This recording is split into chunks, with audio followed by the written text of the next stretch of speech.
This is Jared with Stampede Blue. This is your Indianapolis Colts post-game wrap. And the Colts lost today on the road, in the rain, in the city of brotherly love. The final score, 20-16, as the Colts fall to the Eagles here in Week 3. Now, it's important to point out today, again, Darius Leonard followed up last week's Rookie of the Week and Defensive Player of the Week performance with 13 tackles, 5 tackles for a loss, and 2 sacks. Clayton Guthers had 10 tackles. And the Colts defense kept them in this game.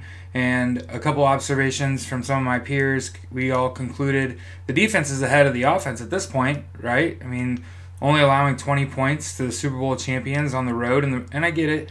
Rain had something to do with it, and I'd argue that the officiating did too. And, of course, that's nothing you want to really talk about. It's just kind of feel like some of those calls could have gone the other way. Of course, that defensive holding penalty was definitely defensive holding. It's just called so infrequently. It just, again, the Colts were well coached on both sides of the ball, both teams with the exception of the Colts offense. And this week, we'll be able to point out that what I made kind of poked fun at the Washington Redskins offense last week was the Colts offense was forced to check the ball down a lot in the first half. And as a result, the offense just looked abysmal. We completely abandoned the run altogether outside of Andrew Luck's 33-yard rush, which is his longest of his career, and was a great play, and those things definitely need to happen. But outside of that, if you look, the Colts running backs had 11 carries for 38 yards, and that's a little over 3 yards a clip, or a little under 3 yards a clip, sorry. It's just not good enough. And you hope if guys like Anthony Costanzo and Marlon Mack are back and healthy, that the offense looks a lot different and that maybe we win that game.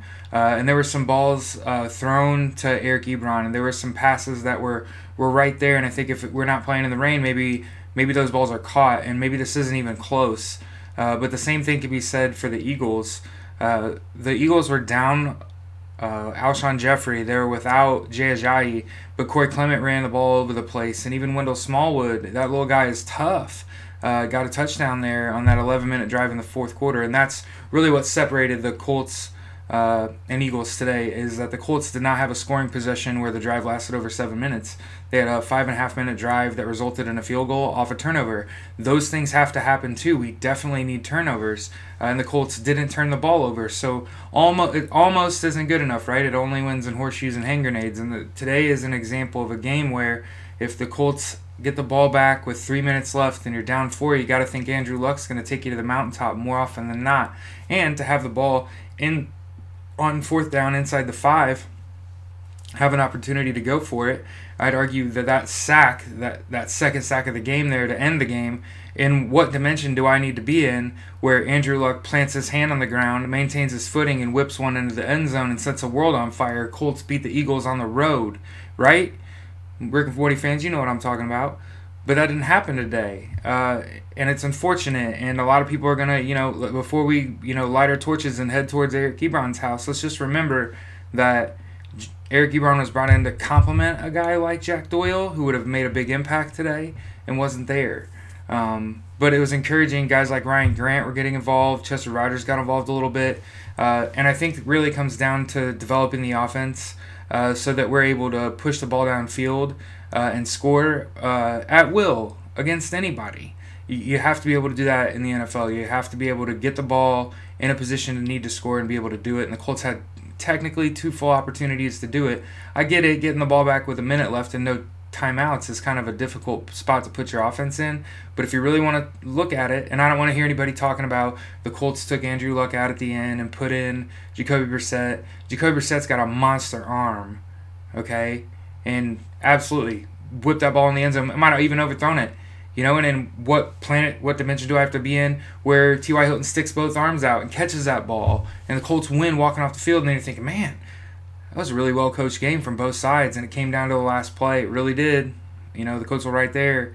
And we'll kind of see what happens moving forward. You want to see the Colts take a shot on a guy like Le'Veon Bell. They got all that money. You ain't spending it.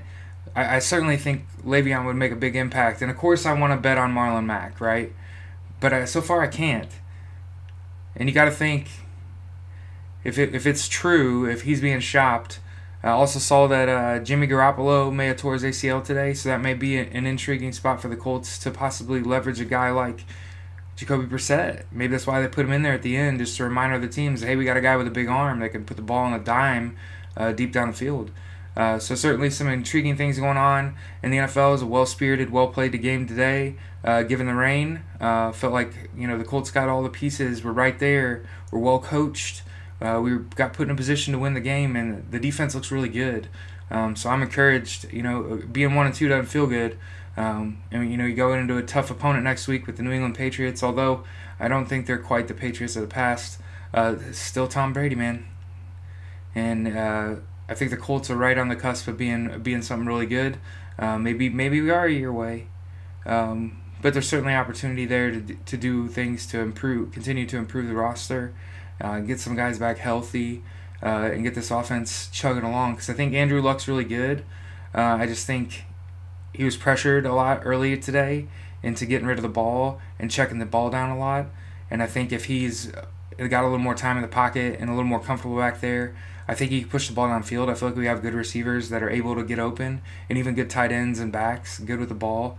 But yeah, when you don't run the ball and you're not throwing downfield, you're throwing a lot of check down routes, you're not going to score a lot of points and win many football games, and that kind of showed today. Adam Vinatieri is one field goal away from, I believe, passing Morty Anderson for the highest scoring player of all time. And certainly just kind of entrenches him into the Hall of Fame, and certainly one of the best kickers ever, if not one of the best football players ever. So again, got all the pieces here, just kind of seeing what happens as things develop. And here we are going to next week. I hope you all have a great rest of your week, and we'll see you next week. This is Jared with Stampede Blue. This has been your Indianapolis Colts post-game wrap.